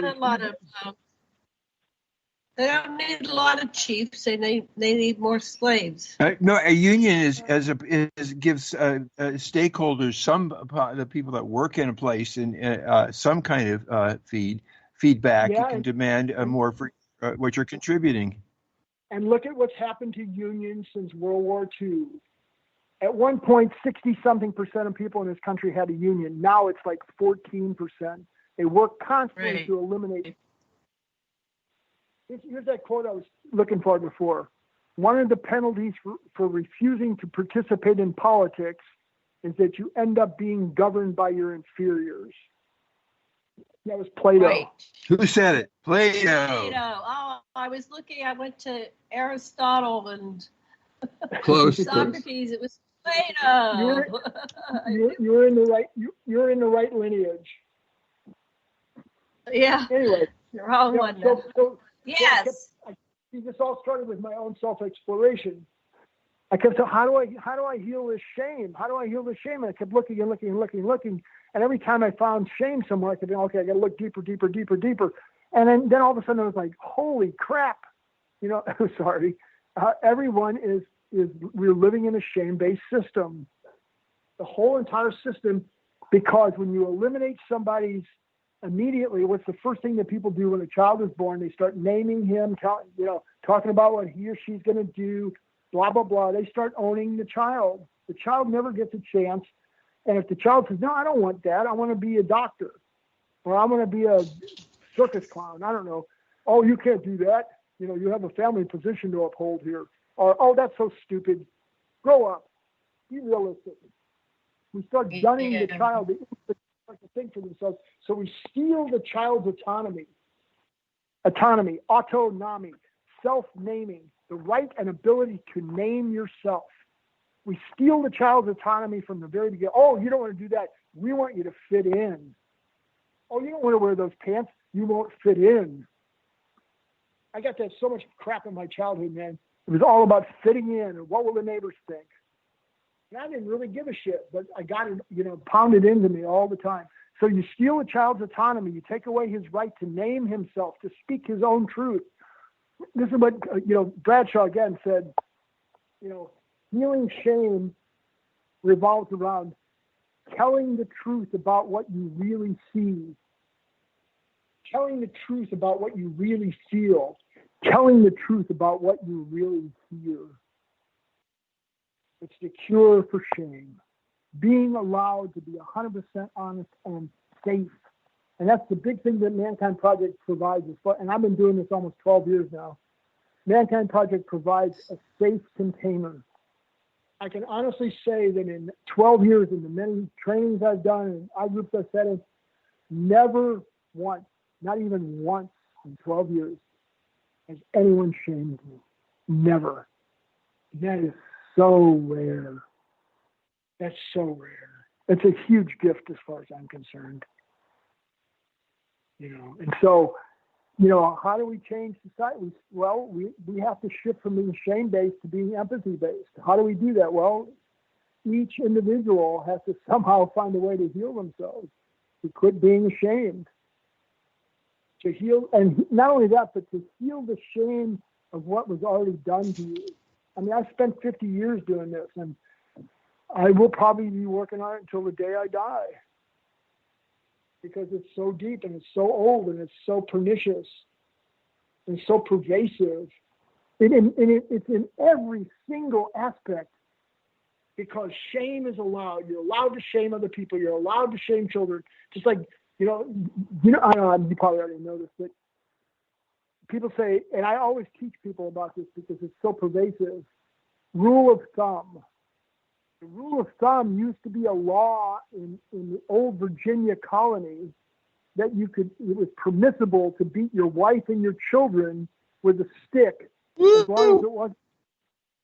long as it wasn't any bigger around than your thumb. That's what rule of thumb is. And it was a law in Virginia until like 1806. It was legally, it was governmentally and institutionally allowed abuse. As long as it wasn't any bigger around than your thumb, you could beat your wife and children with it. So, we have institutionalized shame. We have institutionalized shame. See, and it's the institutionalization of shame. See, now we get up against my edge because I've worked on my own shame a lot, and I've helped a lot of other people with shame. But it's that institutionalized piece that kind of sticks me sometimes. He's like, it's massive. How do I do that? And the only answer I come up with is becoming as shame-free and as healthy as I can be, and being an example to others of how it is to live without shame. Because I can't remember who said that. I wish I could remember. Somebody said something to that effect. I see that a lot of people, they go through their life with this invisible voice that shames them, and they can't make sense from their center or consciously, and sometimes I notice it in their friends. It's like, oh, can't you? Who told you that you're like back there somewhere? This is so apparent. No, I know. It's really sad. And Sasha, when you were talking about the inner critic, I think of it in terms of voice dialogue terms. I've done a lot of sessions with people having a dialogue with their inner critic. But see, that's one of the things that happens is, I think, what's his name? Freire, what's his first name? Paulo Freire, the ideology of the oppressed. He spoke to internalizing your oppressor, internalizing your abuser, because then it acts as if it were really part of you, and it's no longer something that's imposed from outside. And all shame is imposed originally from the outside. All shame begins with a broken relationship of trust with someone you previously trusted who shames you. So the other person is, in fact, the proximal cause of shame. But what happens is this is in the book also, there's what I call a caustic cycle of shame, a series of 6 steps by which one internalizes shame and internalizes the oppressor, internalizes the perpetrator.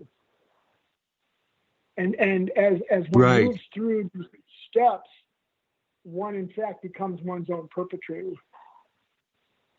So it's very difficult to escape.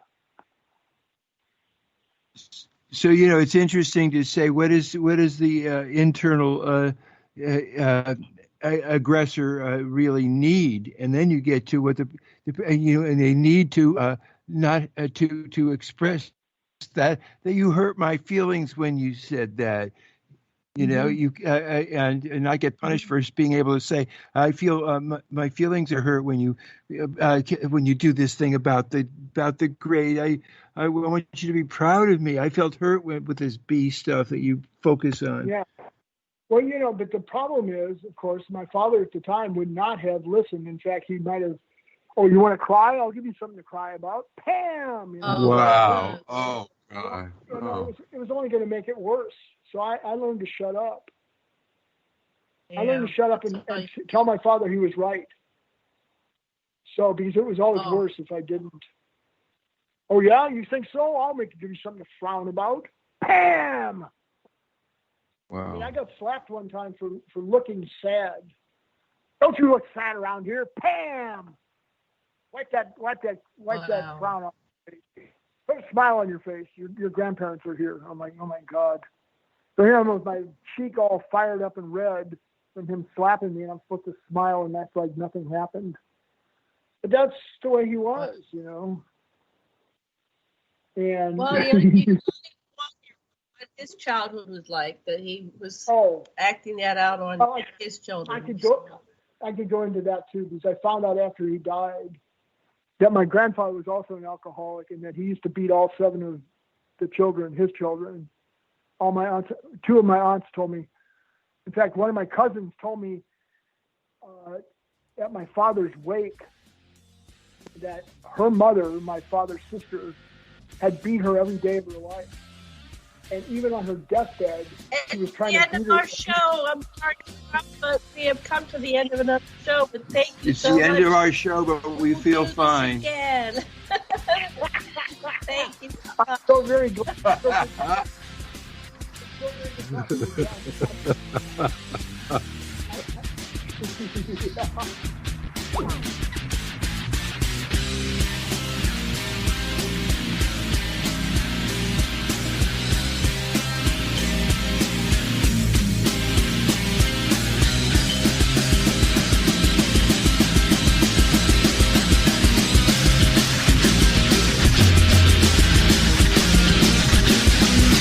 Thank you for listening to Revolution Radio.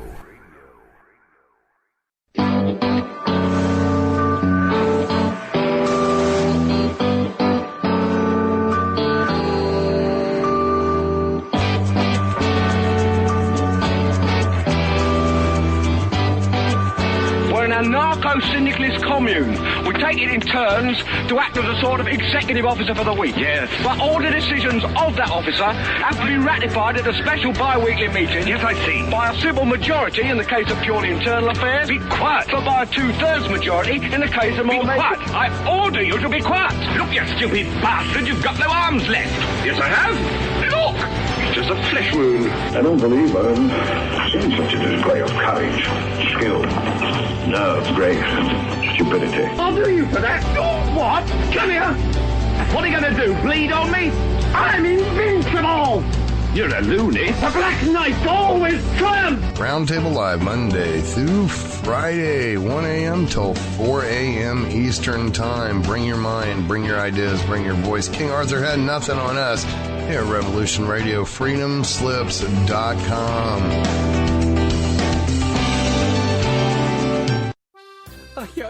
Please, Hi, Karl Marx here.